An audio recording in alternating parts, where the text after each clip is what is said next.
guys didn't hurt us. And everybody's claiming victory. As I pointed out in the chat, it's a win-win-win.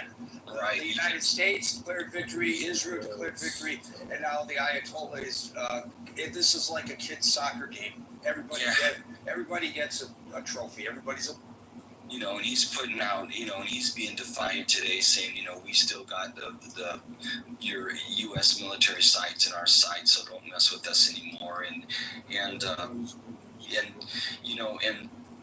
back to Trump coming out of the gate, him and Netanyahu are going to be in step with one another. Netanyahu, he asked for his criminal trial to be delayed today, and you can.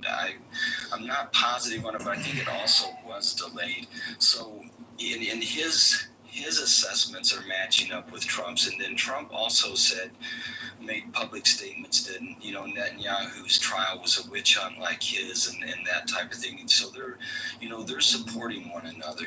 That may just be the friendship and have nothing to do with the information, but it leads me to believe that one's not going to conflict with the other one as far as other areas go, like information and that type of thing.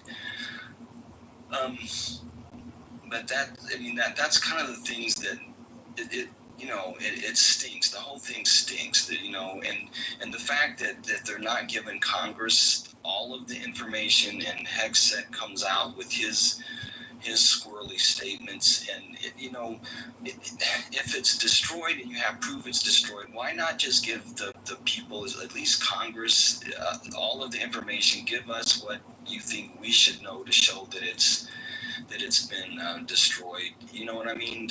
Why not? It's all over it's chaotic. It's all over the board. It's conflicting. I mean, it shouldn't be like that. But that's where I'm at now. Shouldn't there have been people in those areas? I mean, when those facilities, there's 3 of them, were destroyed, and I mean, it's almost like they knew ahead of time it was, or expected it to be bombed, and they cleared that place out. Even the president said that. They knew we were coming. He said that.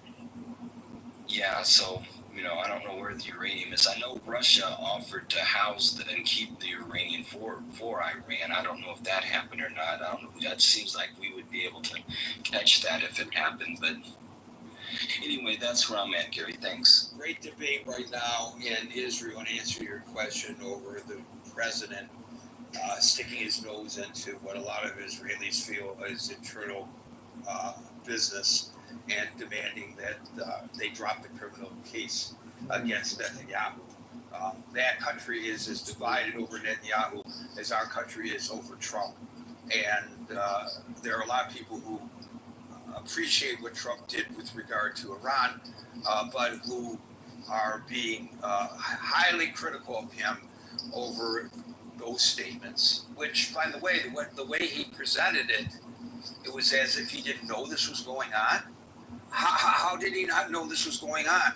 Either he's being disingenuous about that, or he was oblivious to it. And I don't know how he could have been oblivious to that, but who knows? By the way, with regard to whether uranium was moved before the attack, which again, it's another, I don't know, we don't know. There was, and I can't remember the source in the Israeli government, but the Israeli government said, somebody, that we know where the uranium is. That statement came out. Now, if that's accurate, and again, I'm not saying that it is, then that means that the nuclear program was not totally obliterated. Maybe with regard to the 3 sites, but that doesn't mean that it was obliterated. If they know where it is, that would presuppose that it's not all, at least, where the 3 targets were. We are at 6 o'clock New York time. We will get to everybody on the stage. We will not add anybody to the stage. However, Steve